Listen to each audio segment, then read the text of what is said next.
నమస్తే అమ్మా. నమస్తే మేడం. సో ఎక్కడ మీది ప్రాపర్? మాది కోదాడ దిక్కు నల్లగొండ సైడ్.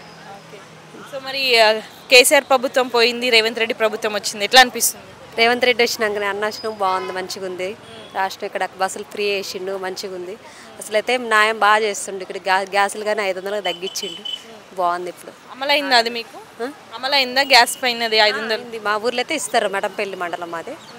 మా ఊర్లో అయితే ఇస్తారు. తీసుకుంటూనే ఉన్నాం. అమలు కాలేదు ఇంకా అనేసి అంటున్నారు. 500కి ఇస్తారు కానీ కొంచెం తగ్గిస్తే ఇస్తారు. ఒక 10 రోజులు అట్లా వస్తుంది కానీ మరి ఎక్కువ అంత రావట్లేదు.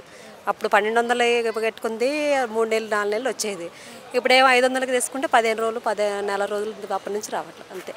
అంటే తక్కువ రోజులు యూస్ అవుతుంది. బరువు తగ్గిస్తారు మేడం. లోపల గ్యాస్ తగ్గిస్తారు. కరెక్టేనా అది అలా చేయడం? గ్యాస్ అదే కరెక్ట్ కాదు. అదే మరి చెప్పిండలే కానీ అట్లయితే మరి ఆయనకే ఉండాలి. ఫుల్ సిలిండర్ అని మాట ఇచ్చి ఇట్లా సగం సగం ఇచ్చుడు కరెక్ట్? ఆయనకే ఉండాలి. అట్లా అని ఫుల్ అని చేయించిండు. మరి ఇప్పుడు 500 కానీ ఇస్తుండు కానీ ఒక్కొక్కసారి ఒక్కొక్కలే 500 తీసుకుంటారు, ఒక్కొక్కలే 600 తీసుకుంటారు. ఇంటికి వచ్చి వేస్తేనేమో 700 తీసుకుంటారు. అట్లా కూడా ఉందా? అట్లాగానే ఉంది. అంటే పైనుంచి అన్న అయితే బాగానే వేసిండు వేయటం. ఇట్లా మధ్యలో ఉంటారు కదా, మధ్యలో తీసుకుర్రు. అంటే రేవంత్ రెడ్డి ప్రమేయం లేదంటారా? అదేం లేదు, మధ్యలో తీసుకున్న వాళ్ళే కానీ అదేం లేదు. సో ఈ బస్సు ఫ్రీ వల్ల ఆటో వల్ల లైఫ్లు రోడ్ల మీద పడ్డాయి అంటున్నారు. మరి దాని గురించి ఏమంటారు? లైఫ్లో రోడ్డు మీద పడంటే వాళ్ళకి కానీ న్యాయం చేయాలి. వాళ్ళకి కానీ రేవంత్ రెడ్డి ఏమైనా చేయాలా అవకాశం ఉండాలి. ఏదన్నా ఒకటి ఏదంటే ఆయనకి వాళ్ళకి నెలకి ఇంత వేయటమా, లేకుంటే అన్న పిచ్చిపరపాటు చేసిండు. ఆడవాళ్ళకి నెలకి 4000 లెక్క సప్పున వేసినట్టు అట్లా బాగుండేది. లేదు జీతం ఆడవాళ్ళకి లేకుంటే ఛార్జీ తగ్గించినా బాగుండేది. కానీ ఇట్లా బస్సులు వేసిండు, ఎప్పటికైనా తీయాల్సి వచ్చింది బస్సులు అయితే. సో ఇంతకుముందు కాంగ్రెస్ ప్రభుత్వం ఉన్నప్పుడు కరెంటు వాటర్ ప్రాబ్లమ్స్ ఉండేవి. సో మళ్ళీ ఇప్పుడు స్టార్ట్ అయినాయి అనేసి అంటున్నారు. ఏం లేదు, మా ఊర్లో అయితే లేదు. కరెంటు లేదు మాకు. లేదు, మా ఆయన ఉన్నప్పుడే మాకు వాటర్ సరిగా రావట్లేదు మా ఊర్లో అయితే. మా ఊర్లో కేసీఆర్ ఉన్నప్పుడు మా ఊర్లో కేసీఆర్ పంపులని వేసారు కదా, ఆ నీళ్ళే రావట్లేదు సరిగా. ఆయన ఉన్నప్పుడు మాకు ఉత్తమ్ కుమార్ రెడ్డి ఉన్నప్పుడు కానీ బాగుండి వచ్చేది మాకు.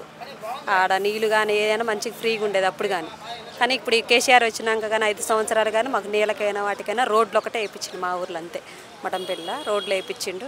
అదైనా ఆయన వేసి అని చెప్పుకుండు అంతే. మరి కేసీఆర్ ఓడిపోవడానికి ఊర్ల సైడ్ ఎక్కువ పోయింది కదా, ఏం రీజన్స్ ఉండొచ్చు? కారణం అంటే ఇప్పుడు బతుకు సగ్గం అని అయ్యిందో రచ్చబ ఇచ్చారు కదా, అవి ఉన్న వాళ్ళకే ఇచ్చారు, లేని వాళ్ళకి ఎవరికి ఇవ్వలేదు. పేదవాళ్ళకి ఇప్పుడు లేని వాళ్ళు పేదవాళ్ళు ఉన్నారు, ఆ పేదవాళ్ళకి ఇవ్వాలి. కానీ ఉన్నోళ్ళకే అల్లల్లో అయినప్పుడు తిరిగి వాళ్ళకే ఇచ్చిండు. కానీ మన లేదు వాళ్ళకి పేదవాళ్ళని చూడట్లేదు ఆయన. అందుకే అట్లా చేశారు అందరు జనం. మరిగా అంతేగా మేడం. రేవంత్ రెడ్డి వచ్చినందుకు హ్యాపీగా ఉందా? చాలా హ్యాపీగా ఉంది. గ్యాస్ తగ్గించినందుకు కాదు, ఫ్రీ బస్సులు వేసినందుకు. ఆయన కావాల్సినవన్నీ కానీ ఇల్లు లేని వాళ్ళకి అన్నిటికీ చేస్తూ ఉంటుండే. అవి కానీ చేస్తే ఇంకా మంచిది అన్నకి. ఇప్పుడు వచ్చే ఎలక్షన్లలో కానీ గెలిపిస్తాం ఆయన రేవంత్ రెడ్డి వచ్చినాక.